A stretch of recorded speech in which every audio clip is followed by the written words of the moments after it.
What would you do if the lives of hundreds were in your hands and, suddenly, you couldn't see, hear, or speak to any of them? For 90 harrowing seconds, one woman had to find out. This is the story aviation officials don't want you to read. Blind in the Sky. The chilling 90-second blackout that pushed an air traffic controller to the brink and exposed a national aviation crisis. In the high-stress, high-stakes world of air traffic control, seconds can mean the difference between life and death. On May 9th, just before 4 a.m., that razor-thin margin became terrifyingly real at Newark Liberty International Airport when a system-wide blackout left a single woman, the only controller on duty, completely cut off from the sky for a full 90 seconds. She couldn't see the planes. She couldn't hear the pilots. She couldn't even warn anyone. For a minute and a half, one of the busiest airspaces in America was flying blind, and one woman, alone in the tower, was left to manage the unmanageable. It was my worst nightmare. The 39-year-old controller, who has remained anonymous for her safety and mental health, shared her account with the Times in the UK, describing the moment every controller dreads. "It was my last late shift of the week," she wrote. "I was tired, but alert. Then it happened. Everything went dark. My radar scope shut off. All my frequencies went dead. The dozens of planes I had just been tracking vanished. It was like someone turned off the stars." She had been in contact with 4 aircraft at that moment. With no radar and no radio, she had no way to know where they were, how fast they were going, or what direction they were flying. She couldn't warn them. She couldn't even confirm they were still airborne. Imagine driving on a highway. Blindfolded, controllers often describe their jobs as three-dimensional chess at 500 miles per hour, but during those 90 seconds, she was forced to play blindfolded. "Being at the controls without any of our signals is like trying to dodge mines without a mine detector," she wrote. Terrifying possibilities flashed through her mind. What if 2 planes were on a collision course? What if one began an emergency descent? What if someone made a wrong turn or drifted into restricted airspace?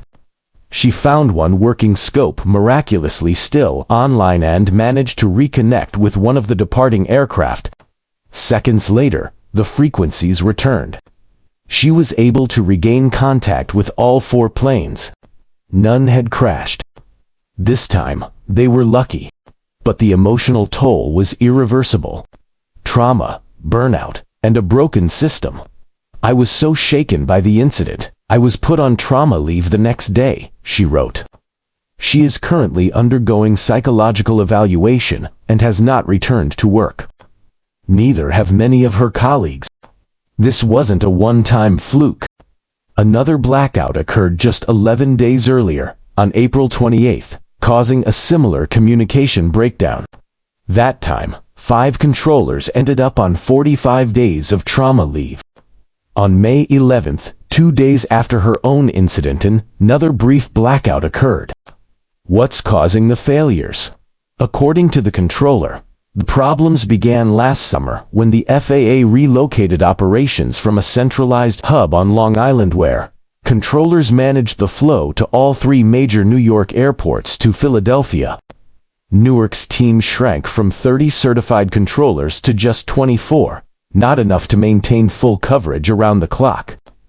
"We're spread too thin. Sometimes we have to handle a dozen planes at once, and now we're dealing with frequent equipment failures," she wrote. The FAA was warned this would happen. They didn't listen. The FAA's response: not enough.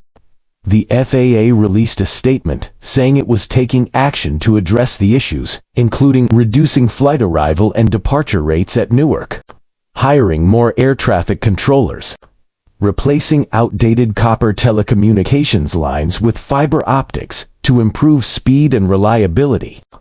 Acting FAA Administrator Chris Rochello said, "Our goal is to relieve the substantial inconvenience to the traveling public from excessive flight delays due to construction, staffing challenges, and recent equipment issues.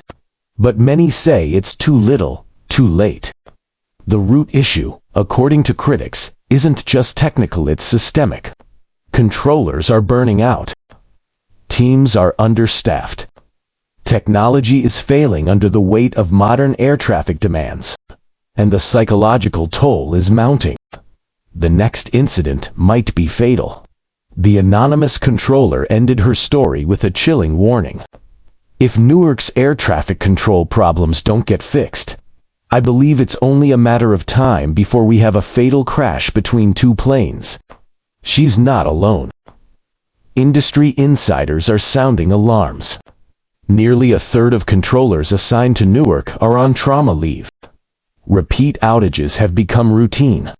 And while planes continue to land and take off, the cracks in the system are widening. This isn't just a story about one woman's terrifying night in a control tower. It's a story about a silent crisis at the heart of America's skies, one that could end in tragedy if we don't pay attention.